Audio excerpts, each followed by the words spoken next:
Hello everyone, this is Ritesh Gaur and welcome to commerce की। आज हम लोग फाइनेंशियल स्टेटमेंट एनालिसिस के एमसीक्यू को सॉल्व करेंगे। ये वीडियो लास्ट तक जरूर देखिएगा, इसमें आपको कुछ इंपॉर्टेंट क्वेश्चन मिलेंगे जो कि आपको एग्जाम में हेल्प करेंगे। तो चलिए स्टार्ट करते हैं। First question is, in case the opening stock was ₹5,000, purchases ₹15,000, direct expenses ₹2,000, closing stock ₹2,500। The cost of goods sold is, option देखते हैं, 20,000, 19,500, 21,500, 22,000। इस क्वेश्चन में हमें कॉस्ट ऑफ गुड्स सोल्ड निकालना है फ्रॉम द अबव इन्फॉर्मेशन। तो कॉस्ट ऑफ गुड्स सोल्ड निकालने के लिए हमें ट्रेडिंग अकाउंट का यूज़ करना पड़ता है।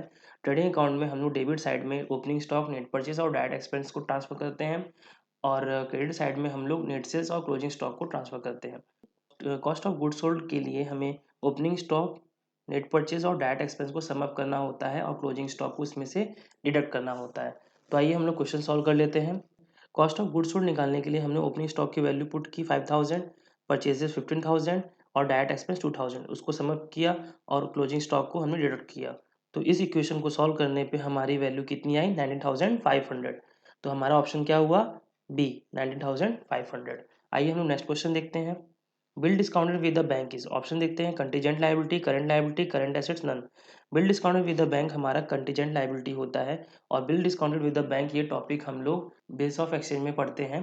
Bill discounted with the bank एक ऐसा केस होता है जब ड्रॉवर एक मैच्योरिटी डेट से पहले बैंक से पैसा विड्रॉ कर लेता है, और जब तक ड्रॉई बैंक को पेमेंट नहीं करता है तब तक एक ड्रॉवर के लिए वो अमाउंट कंटीजेंट लायबिलिटी कहलाती है।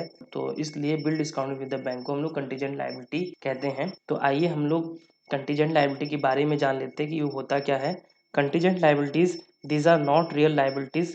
Future events can only decide whether it is really a liability or not. Contingent liability real liability नहीं होती है, फ्यूचर इवेंट ही डिसाइड करता है कि ये लायबिलिटी होगी या नहीं होगी। जैसे value of bill discounted, case pending in the court of law, और कोई गारंटी दिया हो उस केस में। तो आइए हम लोग नेक्स्ट क्वेश्चन देखते हैं। Third question is, working capital refers to, option देखते हैं, all current assets, current liabilities minus current assets minus current liabilities, all current liabilities. Working capital is the difference between current assets and current liabilities. तो इसका option क्या हुआ, हमारा C हुआ, current assets minus current liabilities. इसको हम लोग इस तरीके से भी कह सकते हैं, excess of current assets over current liabilities. आप इसको ध्यान रखिएगा। आइए नेक्स्ट क्वेश्चन देखते हैं। An example of cash inflow from investing activities, issue of debenture, sale of fix assets, repayment of loan, stock purchased. इसमें से cash flow from investing activity का एग्जाम्पल कौन सा है।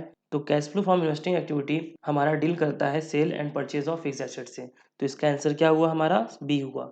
आइए हम लोग नेक्स्ट क्वेश्चन देखते हैं। End product of the accounting cycle is known as the, option देखते हैं, tax return, financial statement, auditors annual report, annual general meeting. End product of accounting cycle को हम लोग फाइनेंशियल स्टेटमेंट के नाम से जानते हैं। Financial statement are the end product of an accounting cycle या process. They provide information about the profitability and financial position of a company. Financial statement हमारा एक एंड प्रोडक्ट होता है किसी भी अकाउंटिंग साइकिल का या प्रोसेस का, and financial statement provide the information regarding profitability and financial position of a company. Okay, आइए हम लोग नेक्स्ट क्वेश्चन देखते हैं। Discount on issue of share is, option देखते हैं, deferred revenue expenditure, fictitious assets, both A and B, and current asset. Discount on issue of share हमारा deferred revenue expenditure भी होता है और फिक्टिशियस एसेट्स भी होता है।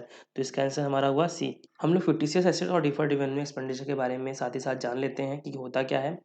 fictitious assets are those assets which do not have physical form. fictitious assets हमारे ऐसे assets होते हैं जिसकी कोई physical form नहीं होती है, and these assets are the revenue expenditure of capital nature. That's why it is also known as deferred revenue expenditure. तो आप लोग याद रखिएगा, fictitious assets हमारा revenue expenditure होता है capital nature का, इसलिए हम उसको deferred revenue expenditure भी कहते हैं। एग्जाम्पल जैसे है loss on issue of shares and advertisement expenditure या discount on issue of shares, ये सब हमारे डिफर्ड रेवेन्यू एक्सपेंडिचर होते हैं, और जो पार्ट हमारे अमोर्टाइज नहीं हुए होते हैं वो हमारे फिक्टिशियस एसेट्स बन जाते हैं। आइए नेक्स्ट क्वेश्चन देखते हैं।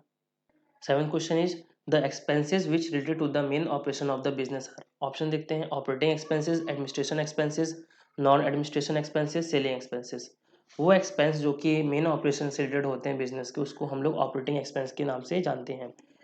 ऑपरेटिंग एक्सपेंस को हम लोग दो कैटेगरी में डिवाइड करते हैं। First is office and administration expenses, second is selling and distribution expenses. तो ऑपरेटिंग एक्सपेंस क्या होता है, an operating expenses is an expense of a business that incurs through it's normal business operation. आप लोग इसे याद रखिएगा।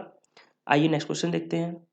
The ratio which provide information regarding the long run solvency of the business is, option देखते हैं, activity, solvency, profitability, liquidity.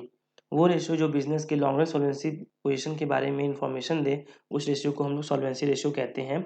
Activity ratio company के performance को major करता है। सॉल्वेंसी रेशियो कंपनी के लॉन्ग रन सॉल्वेंसी के बारे में बताता है। प्रॉफिटेबिलिटी रेशियो कंपनी की अर्निंग कैपेसिटी को बताता है और लिक्विडिटी कंपनी के शॉर्ट टर्म सॉल्वेंसी रेशियो को बताता है। तो आप लोग को ये क्लियर हुआ कि कौन सा रेशियो किसके लिए हेल्पफुल होता है। आइए हम लोग नेक्स्ट क्वेश्चन देखते हैं। Conversion of debenture into share capital results into, option देखते हैं, source of fund, application of fund, both A and B, no flow of funds. Conversion of debenture into share capital के कारण हमारा कोई भी flow of fund नहीं होता है, तो इसका आंसर हमारा हुआ डी। ये टॉपिक हम लोग फंड फ्लो स्टेटमेंट में पढ़ते हैं। इस टॉपिक के बारे में हम लोग नेक्स्ट वीडियो में डिस्कस करेंगे कभी। आइए हम लोग नेक्स्ट क्वेश्चन देखते हैं। Which one of the following is not included in quick ratio.